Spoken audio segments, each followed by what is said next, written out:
Hello, in this lecture we're going to work some smaller test type problems that could fit into a multiple choice format. So we have company purchased merchandise from a supplier on credit terms 110 N/30 for 11,300. So what's that mean? 1% discount if paid within 10 days, otherwise it's due within 30 days.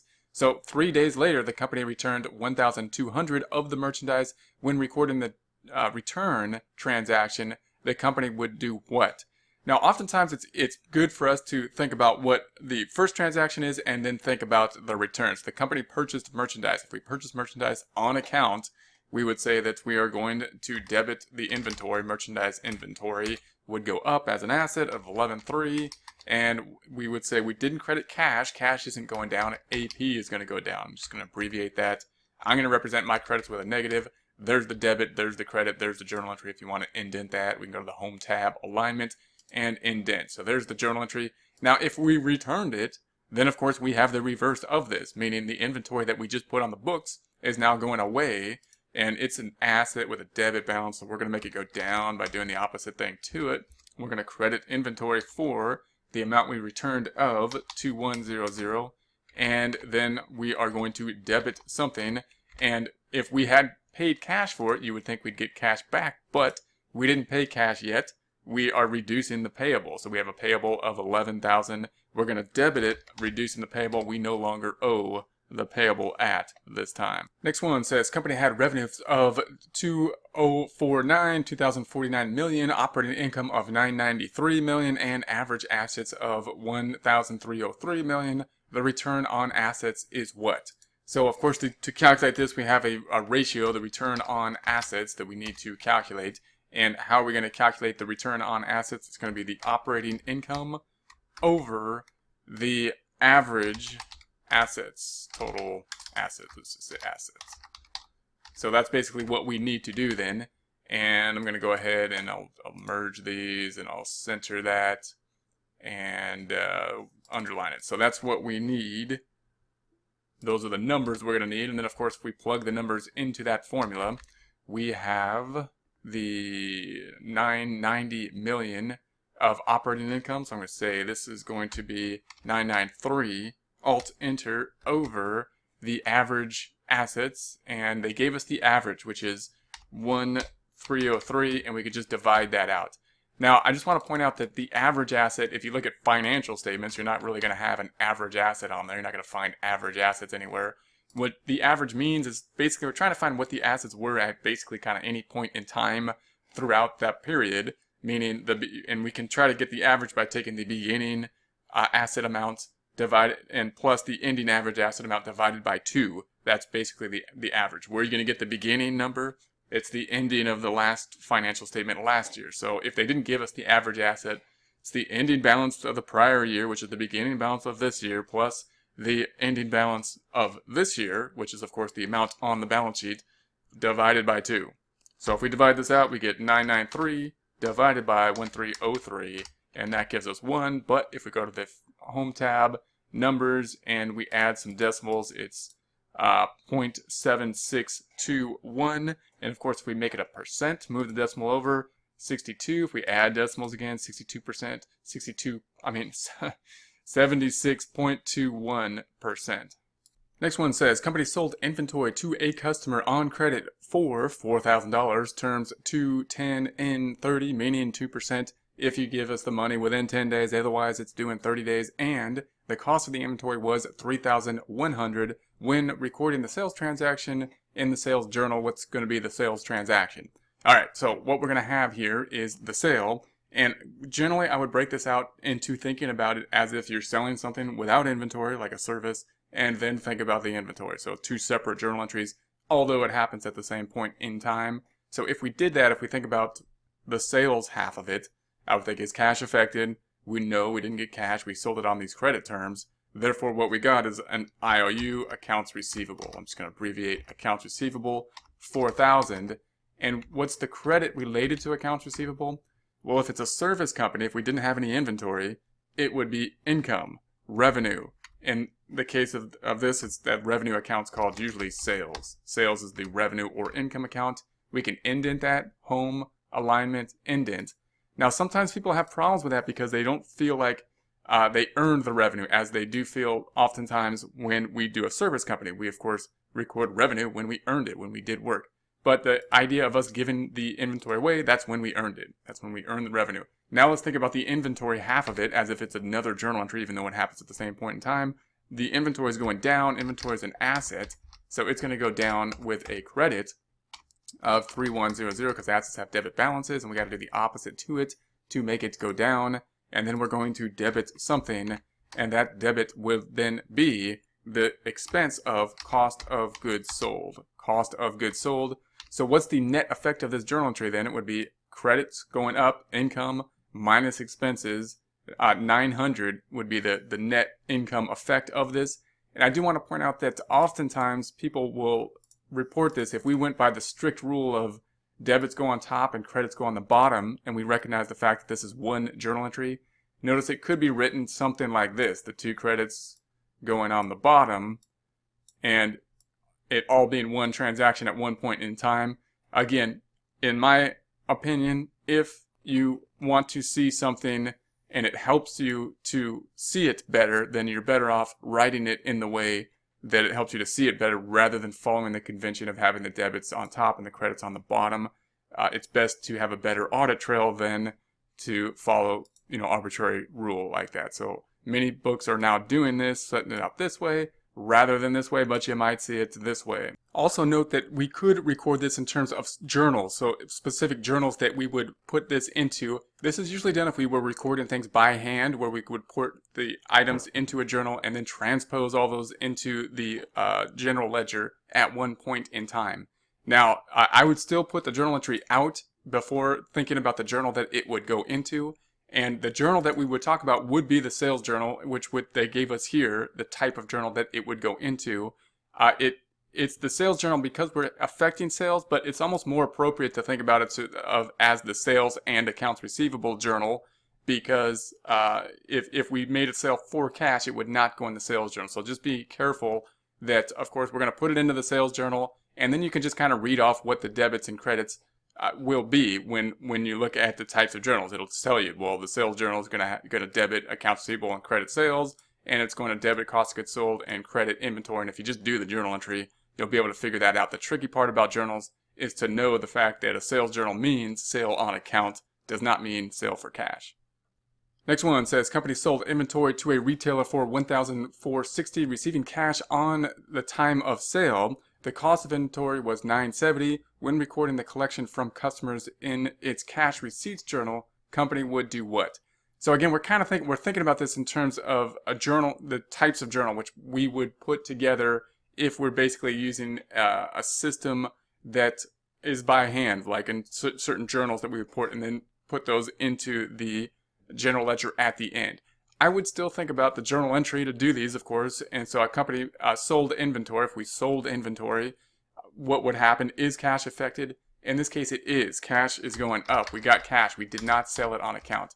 The relevant point here is that, note, we're not talking about, and they actually gave it to us, we're not talking about the sales journal in this case, even though we made a sale, because it's not sales on account. So keep that in mind. Anytime cash is affected, it's going to go into some kind of cash journal, even if it was a cash related to a sale at the same point in time. So the journal entry would be 1460, and the credit would be, remember, I would think about it as if we don't have any inventory first. As if it was a service company, it would be to revenue or income, or in this case, sales, the revenue type account. I'm going to indent that, home tab, alignment, indent, and then record the half related to the inventory. And so the inventory would go down. Inventory is a debit. It's going to go down with a credit. They gave us the inventory amount being this 970. We're going to debit something for 970 as well. I'm going to indent this, home tab, alignment, indent, and the debit will go to cost of goods sold. So there's the transaction. So when you think about the cash journal, you'll have to list these out when we record this in the journal. So if it's a receipts journal, obviously cash is going to go up. And then the other accounts that will be affected, sales is going to be credited. We've got cost of goods sold, debit, and inventory credit. So when we list it out in the journal, we'll have to record that in some way in the cash receipts journal format. Next one says that a company purchased merchandise from supplier on credit terms 110N3416,006. When recording the purchase transaction in the purchases journal, the company would enter what? So again, we're talking about the journals, and they gave us the journal that we're going to use. So if we purchase something, remember the purchase journal doesn't mean purchase for cash, because that would go in the cash journal. It means purchase something on account, meaning purchasing it on credit, meaning purchasing it with accounts payable. So I would once again think about the journal entry related to this, and that'll tell you what accounts will be debited and credited in the purchase journal. And therefore, so if we purchased something, we purchased inventory, merchandise inventory. Inventory is an asset, it's going to go up with a debit, 16,600. We're going to credit something. That credit will be what? Not cash. We didn't pay cash. We bought it on terms 110N30, 1% discount if we pay within 10 days, and then otherwise we have to pay within 30 days. And therefore, it's going to go into accounts payable, a liability. Liabilities have credit balances. We're going to increase the credit balance with another credit. So I'm going to go to the Home tab, Alignment, indent that. So the purchase journal, this will basically be the line item on the purchase journal. The purchase journal will say that we can put one entry, which will say debit, inventory, and credits, accounts payable, because that's typically the transaction that's always going to go in the purchase journal. Next one says, company sold inventory to a customer on credit for 2,900 terms, 310N30, 3% discount if they pay within 10 days, otherwise it's due within 30 days, and the cost of the inventory was $2,000. When recording the collection from customers made within the discount period in its cash receipt journal, company would enter what? So again, we're talking about the journals. They gave us the journal that will be affected because we're talking about the receipt of the cash, the second transaction, not the sales, but the receipt. And we got it within the time period. And of course, cash is affected. Therefore, we're going to put it in the cash journal. What are the accounts that are going to be debited and credited? Well, let's think about the journal entries. So the company sold inventory to the customers. Therefore, what's the journal entry there? I'm going to think about this in two different journal entries. We're going to have the sales price, which is going to be not cash received, but AR is what we got, 2900. They owe us that money. We're recording that before the discount because we're assuming they're going to pay us after 10 days. That's our normal assumption. And then the credit is going to be to sales, revenue, income. It's going to be sales if we sell stuff generally. So we're going to sell that. Then we're going to think about the inventory half of it. The inventory half of it is that inventory is an asset. We've sold some of it. Therefore, it's going down for 2,000. And we're going to credit inventory because it's a debit balance and the opposite would make it go down. And then we're going to debit something. That debit's going to be the cost of goods sold. So there's our transaction. Now they paid us, but they paid us within the discount period. So there's a couple different ways we can figure that out. We know that cash is affected. We can say, all right, well, cash, we know we got cash, but we didn't get what we expected to get, being the 2009, because they paid within the discount period. A couple ways we can calculate how much cash we got. We could say, all right, well, they owed us, the sale amount was 2009, but then we gave them a discount percent, and that discount percent was 3% or 0.03. So I'm going to go ahead and go Home tab and increase the decimals numbers, increase 0.03 or percent, 3%. And if I'm going to go ahead and underline that, if I multiply that out, we give them a discount of 2009. So this times 3%, 87. We could see if there's any decimals. Home tab, decimal. Are there any decimals there? No, it's an even number, so we can keep it there. All right, and that's the discount then that we're going to give them. So how much cash did we get after the discount? Well, it would be the 29 minus the 87.